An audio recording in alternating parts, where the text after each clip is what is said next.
सुबह के टाइम योग करवाते हैं या करना चाहिए लोगों को। अभी मैं कुछ कठिन आसनों का अभ्यास आप लोग को करके दिखाऊंगा।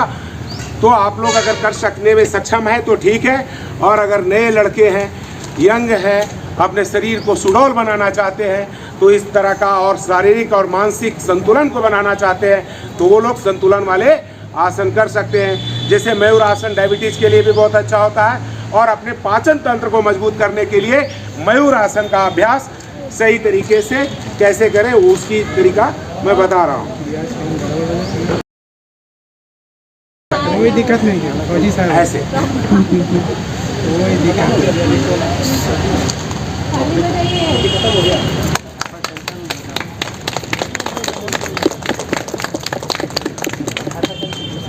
ये बता दें, ये था मयूरासन।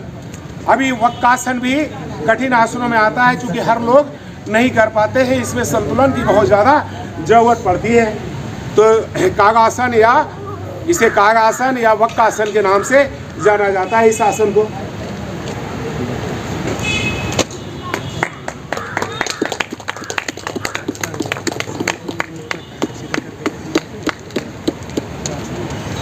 ये सारे कठिन आसन मैं आप लोग को दिखा रहा हूँ। अभी मैं आप लोग को शीर्षासन करके दिखाता हूँ।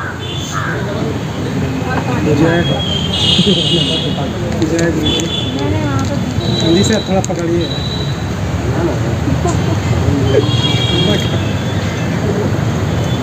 खाना खा सब दिखा रहे हैं।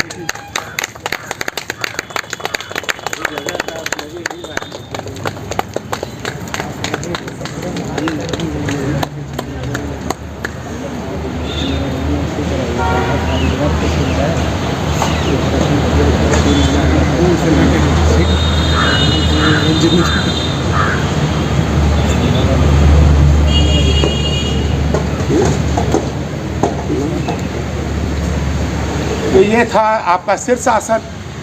अभी मैं आप लोग को कंपास पोज करके दिखाता हूँ। कंपास पोज करने के लिए कैसे करते हैं, एक पैर को ऐसे रखते हैं, दूसरे पैर को हाथ में ऐसे निकालते हैं, और ये शरीर को इस प्रकार से खींचते हैं।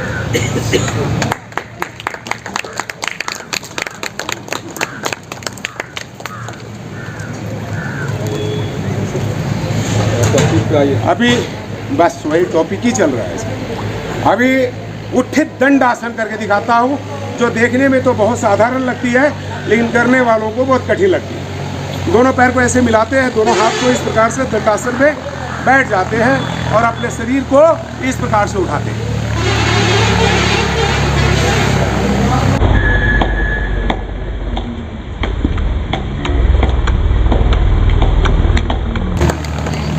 तो ये उत्थित दंडासन है। देखिए संजू जी भी बहुत अच्छा इन्होंने प्रयास किया। और देखिए अभी उत्थित पद्मासन भी आप लोग को मैं करके दिखाता हूँ। उत्थित पद्मासन कैसे करना है। ये पद्मासन की स्थिति है, और दोनों हाथों को यहाँ रख करके और इसमें उठ जाना। इसको भूख कम लगता है, उनके लिए बहुत बेहतर है। उनका पेट बढ़ा हुआ है, कम नहीं हो रहा है, लेकिन पहले हाथ करना है। तो ये उत्थित पद्मासन है। अभी खड़ा होकर के आप लोगों को जो बैलेंस का अभी सब कुछ हो गया, बैठ के हो गया, पेट के बल लेट करके हो गया, पीठ पे वाला बाकी है। अभी खड़ा होकर के जो करने वाले आसन कुछ कराया था आप लोग को। ये दंडायमन चतुष्टासना इस आसन का नाम है। इस प्रकार से बैलेंस बनाते हैं। इसमें टांगों में भी बहुत ज़बरदस्त ताकत आती है। घुटने में दर्द अगर किसी लोग को है तो उसमें भी सफलता मिलती है। शारीरिक और मानसिक संतुलन इसमें बेहतर होता है। तो बार बार एक पैर से किए तो दूसरे पैर से भी कर लेना चाहिए। दूसरा दंडायमन जानु शीर्षासन बोलते हैं। एक पैर पे खड़ा होते हैं, एक पैर को ऐसे उठाते हैं, पैर को बिल्कुल सीधा आगे की तरफ ले जाते हैं, श्वासों को बाहर निकालते हुए सिर को अपने पैर के पास लगाते हैं। फिर धीरे धीरे नीचे की तरफ चले आते हैं। दंडासन बस अस्थमा खत्म हो गया। अभी तो एक खाली हाइपर टेंशन है, तो हाइपर टेंशन तो करिए दिया है, पहला ही खत्म कर दिया गया। दोनों हाथ को ऐसे मिलाते हैं और एक पैर पे हंसी नहीं आसन करिए। फिर ये तुला दंडासन कर लिए, तो ये खड़ा होकर के कुछ करने वाले आसन कर लिया गया। चलिए आगे आप। हाइपरटेंशन कैसे खत्म होता है अब बताते हैं। हाइपरटेंशन आपके मन से खत्म होता है। अगर मन में अगर आपके टेंशन चल रही है, ओवर थिंकिंग चल रही है, तो क्या आपके हाइपरटेंशन खत्म हो जाएंगे? नहीं खत्म हो जाएंगे। उसके लिए करने पड़ेंगे भ्रामरी प्राणायाम, जो आप लोग को बताने की जरूरत नहीं है। उद्गीत प्राणायाम करने पड़ेंगे, जो बताने की जरूरत बता देंगे। अगर कहेंगे तो प्रणव प्राणायाम की जरूरत पड़ती है, एकाग्रता की जरूरत पड़ती है। आपके मन को कैसे एकाग्र किया जाए वैसे। अब हम तो नौली क्रिया करते हैं, हमारा सारा टेंशन ही खत्म हो जाए। क्योंकि पेट में अगर मल भरा हुआ है तो टेंशन तो ऐसे हाइपरटेंशन बढ़ा हुआ है, गैस बना हुआ है तो सर टेंशन बढ़ा हुआ है। अरे पेट कैसे साफ करें? तो सबसे हाइपरटेंशन तो यही है, पेट को साफ कर दे, टेंशन खत्म। हाइपरटेंशन, हाइपरटेंशन, अरे हाइपर, आपका मन शांत हो गया, आप हंस दिए, पेट साफ हो गया, शरीर हल्का हो गया। काय का टेंशन है? और हाइपर है, हाइपर टेंशन बना, इतना बड़ा चीज बना करके रखे, पूछिए मत, तो मत बनाइए ना। हमारे जैसा थोड़ा सा नौली क्रिया कर लीजिए, थोड़ा बाह्य प्राणायाम कर लीजिए, थोड़ा सा देखिए पेट को कैसे करते हैं अभी। कोना में रख दीजिए। हाँ, उसको एक साइड में रख देते हैं, क्योंकि मन से हम कहीं भी इसको सजा सकते हैं। लोग बोलता है कि नस दब रहा है, ये क्या करे? रिपोर्ट बता दिया, MRI बता दिया, CT स्कैन बता दिया, नस में दबा ला, L4 L5 बोला। अरे मन से उसको हटा दो, फटैया खींचे तो साला खत्म हो गया। डबल था नहीं है, क्योंकि जितना भुजंग आसन वगैरह कर दिया, सलवासासन कर दिया, वो जगह पे चला गया। लेकिन मनवा में होना चाहिए। आपका रिपोर्टवा ठीक करने के चक्कर में नहीं होगा। तो अभी कैसे करेंगे? बाह्य प्राणायाम के लिए श्वासों को बाहर निकालेंगे, श्वासों को बाहर रोक करके रखेंगे, बाह्य कुंभक लगाएंगे, पेट को अंदर खींचेंगे तो उड्डयन बंद लगाएंगे, और अपने मल द्वार को खींच लेंगे तो मूल बंद लगाएंगे। ये सारे बंधों के साथ अगर त्रिबंध के साथ करते हैं तो बाह्य प्राणायाम आपको सब टेंशन से, सारे हाइपर टेंशन से दूर रखते हैं हमारे। कैसे करेंगे?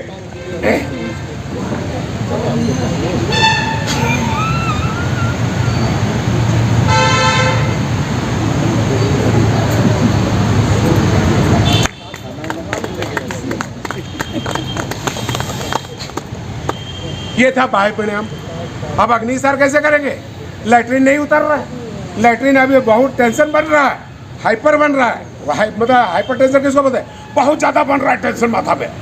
तो हाइपर टेंशन को, ये कचरा को बाहर निकाल दीजिए, पेट साफ कर दीजिए, टेंशन ऐसे दूर हो जाता है। तो उस कैसे निकालते हैं? लैट्रिन रूम में लैट्रिन ना हो रहा है, कैसे ससुरेंगे इसको? देखते हैं वो खसी उसी जो गिरता है ऐसे पाइप से ऐसे तीर तीर के सब निकालता है, अतड़ी पचौनी को ऐसे। उसी तरह इसको भी ससुरोगे तो पेट साफ हो जाएगा। थोड़ा संघ प्रचालन की क्रिया होती है योग के भाषा में, आप लोग जानते हैं, सभी लोग जानकार हैं, सभी लोग डिप्लोमा वाले हैं, आप लोग को पता है संघ प्रचालन आप लोगों से छूटा हुआ नहीं है। गर्म पानी पीने के बाद अगर संघ प्रचालन की क्रिया करते हैं तो पेट हमारा पूरा साफ हो जाता है। तो पेट को अगर फिर भी साफ नहीं हो रहा है तो एक आसन मैं जोड़ रहा हूँ, उसमें पांचवा के बाद ये छठा कर लेना, अग्निसार क्रिया। कैसे?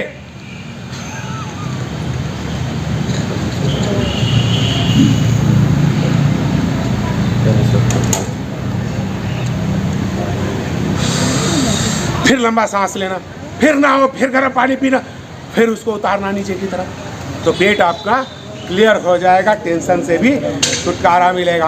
अब थोड़ा सा फिर भी जो है सो बहुत लोग मोटे हैं, चर्बी बहुत ज़्यादा है, इस चर्बी को कैसे कम करेंगे? तो थोड़ा सा नौली क्रिया भी करके दिखा देता हूँ आप लोगों को। अभी नौली क्रिया कैसे करेंगे?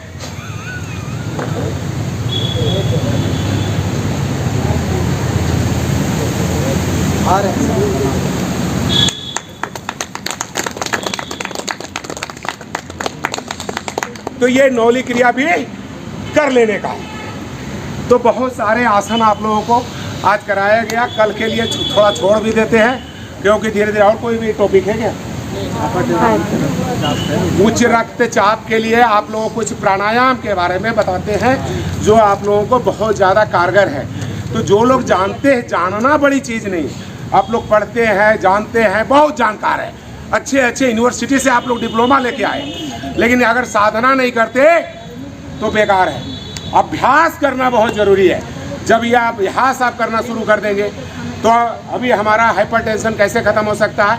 एक तो सबसे अच्छा प्राणायामों में कौन सा है? अनुलोम विलोम, जिसे नाड़ी शोधन प्राणायाम बोलते हैं। नाड़ी शोधन प्राणायाम भी 2 तरीके से किया जाता है। एक का नाम अनुलोम विलोम लोग डालते हैं, एक का क्या बोलते हैं? नाड़ी शोधन प्राणायाम। नाड़ी शोधन प्राणायाम में क्या बोलते हैं? जितने लंबे सांस खींचो 10 सेकंड में खींचो तो 20 सेकंड रोको और 20 सेकंड में छोड़ो। समझ रहे हैं? यानी कि पूरक और रेचक और कुंभक का इस्तेमाल करते हैं उसमें। तो उसमें क्या करते हैं? नाड़ी शोधन में हम कुंभक का प्रयोग करते हैं, लेकिन जो अनुलोम विलोम प्राणायाम करते हैं उसमें हम क्या करते हैं? कुंभक का उपयोग नहीं करते। डायरेक्ट बाएं नासिका से लेते हैं, दाहिनी नासिका से छोड़ते हैं, और दाहिनी नासिका से लेते हैं और बाएं नासिका से छोड़ देते हैं। हमारा गाइडलाइन कहता है कि 2.5 सेकंड से 5 सेकंड में ही लेना है। आप कैसे बोल दिए 15 सेकंड में लेना है? आर्गुमेंट करने के लिए बहुत लोग, हमारे साधक लोग भी करते हैं, जिनको योग कराने के लिए क्या है, वो किताब में, मोबाइल में, जहाँ तहाँ देखे हैं। बोला अरे 5 सेकंड में खींचे लगे, बोलते हैं ये गुरुजी तो बोलते हैं 15 सेकंड में खींचो। अरे आपकी जितना फेफड़ा में शक्ति है उतना देर खींचो, जितना खींचो फेफड़ा उतना फूलेगा, इतनी फ्लेक्सिबिलिटी आएगी। और जितना देर छोड़ सकते हो उतना देर छोड़ो, जितना देर रोक सकते हो कुंभक लगाओ, वो आपको बेनिफिट्स मिलेगा। आपके फेफड़े मजबूत हो जाएंगे, आपके लंग्स मजबूत हो जाएंगे। तो ऐसा है अनुलोम विलोम प्राणायाम और नाड़ी शोधन। 72 करोड़ नस नाड़ियों को आप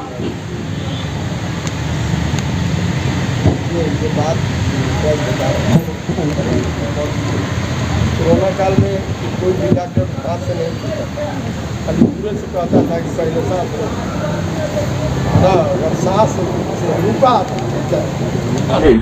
प्राणायाम पहले भी इसके टॉपिक चल चुके कि भ्रामरी प्राणायाम करना तो सभी लोग जानते हैं, और आजकल ज़्यादातर लोग मन से ही बीमार हैं। मन की बीमारी हटाए तो आधा बीमारी तो ऐसे चली जाती है। तो भ्रामरी प्राणायाम उस रोग के लिए बहुत अच्छा होता है, मानसिक रोगों के लिए। जैसा कि नाइट्रिक ऑक्साइड जो बन रहा है तो साइनस के पास ही बनता है। साबुन मिल गया, म्यूकस मिल गया नेटा साफ करने के लिए, और गुंजन की जरूरत है रब करने के लिए, तो ये कचरा साफ हो जाता है। तो भ्रामरी प्राणायाम जब ये साफ, तो प्राणवायु सही ढंग से जाने लगेगा। पूरा आपके ब्रेन का सिस्टम एक कंपन करने की वजह से सारे जितने भी ग्रंथियां हैं वो सारे सक्रिय हो जाएगी। तो भ्रामरी प्राणायाम कर लेंगे। कैसे करना है एक बार सुन ले। लंबे गहरे श्वास लें, 3 उंगलियों से आंखों को ढके, 2 उंगली मेडिटेशन के लिए आज्ञा चक्र के पास रखें, और मुंह को बंद रखें।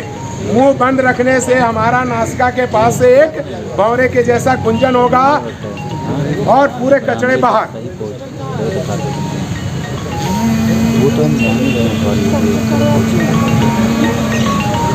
तो ऐसा अगर आप लोग करते हैं तो आप साइनस की समस्याओं से निजात पा सकते हैं। जो लोग अस्थमा रोगी हैं उनके लिए बहुत ज़्यादा फायदेमंद हो जाता है भ्रामरी प्राणायाम, और दिमाग से जुड़ी हुई समस्या भी आपकी दूर हो जाती है। दूसरा, उद्गित प्राणायाम करेंगे। सिर्फ लंबी गहरी श्वास लेंगे, श्वासों को जितना अंदर खींच सकते हैं डिप अंदर तक, श्वासों को अंदर तक भरेंगे और ओम का उच्चारण करते हुए बाहर निकालेंगे। यानी कि 30 से 40 सेकेंड तक, मतलब कि % आपका वो मुंह से आवाज आएगा, और मुंह बंद करने के बाद लास्ट में माँ कहते हुए श्वासों को निकालेंगे। तो ऐसा ये रब वाला काम हो जाएगा। तो अभी लंबा श्वास लेंगे और ओम का उच्चारण करेंगे, तो बोलते हैं उसको उद्गित प्राणायाम।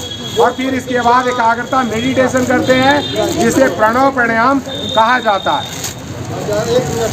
सर कोई बात नहीं है सर, क्या बात है? जो कुछ भैया देखिए, कल आप जरूर पहन ऊपर सादा भी मिलता तो अच्छा रहता है। सादा भी रहता तो अच्छा रहता।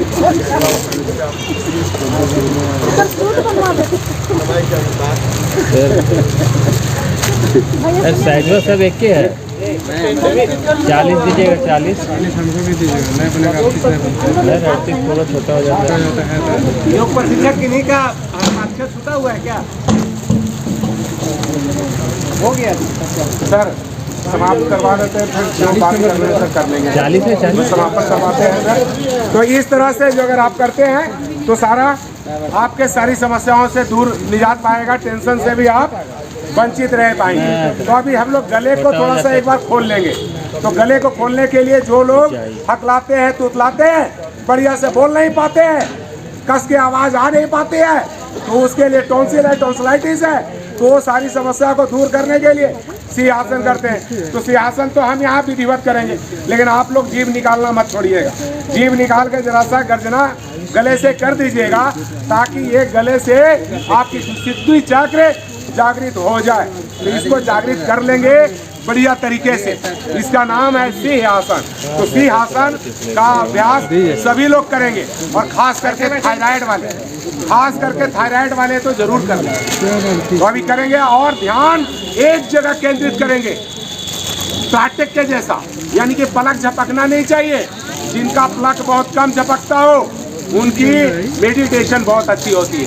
तो वैसा करना है, गुर्राना है, बढ़िया सा ध्यान किसी एक जगह पे केंद्रित रखेंगे और कस के गले से आवाज करेंगे। 3 बार ऐसा करेंगे।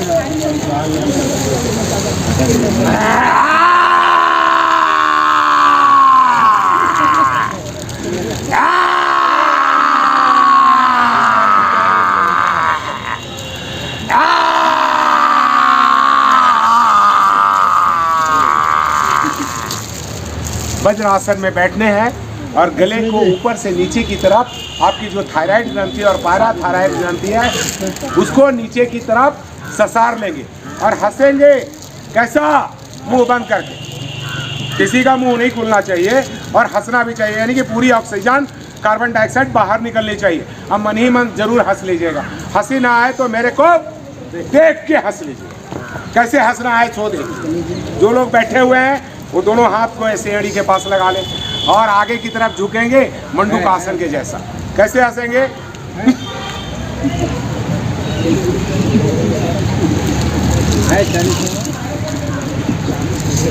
बदल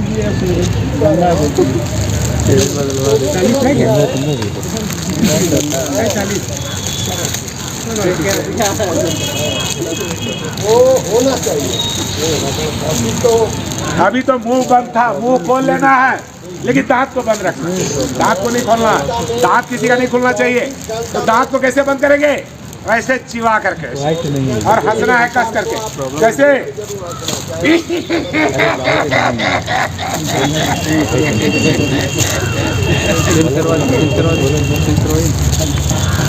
सुने ना, इसको चेंज गंदा जैसा दिख रहा है, पुराना है।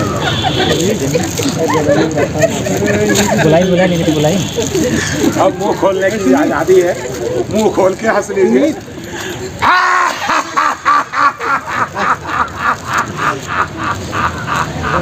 ये हुआ ठहाका लगाना चाहिए।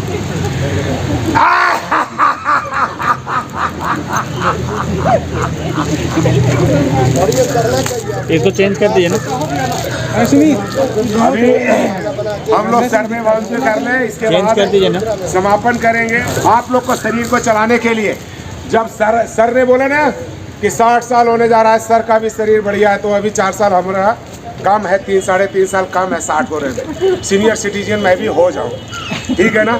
तो उसके लिए बढ़िया सा रोज योग करिए और अपने पैर हाथ को चलाते रहिए, हर मूवमेंट को करते रहिए।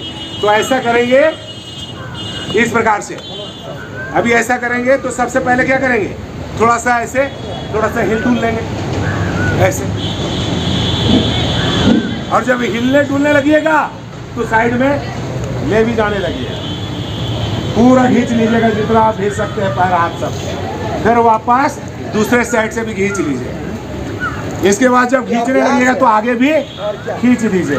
सर्कस में आप ये जो ये करता है और क्या करता है, और ऐसा पूरा गोल सर्कल भी जा सकते हैं आप ऐसे।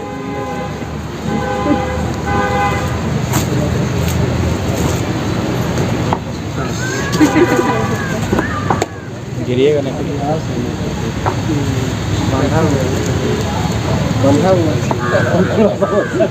इसलिए आपको और ऐसा भी है तो ऐसा करके एक पैर को थोड़ा सा साइड में उठाए, पीछे लाके तो पूरा खींच भी लिया अपने शरीर को। फिर से लाए तो दूसरे साइड से भी वैसा खींच लिए।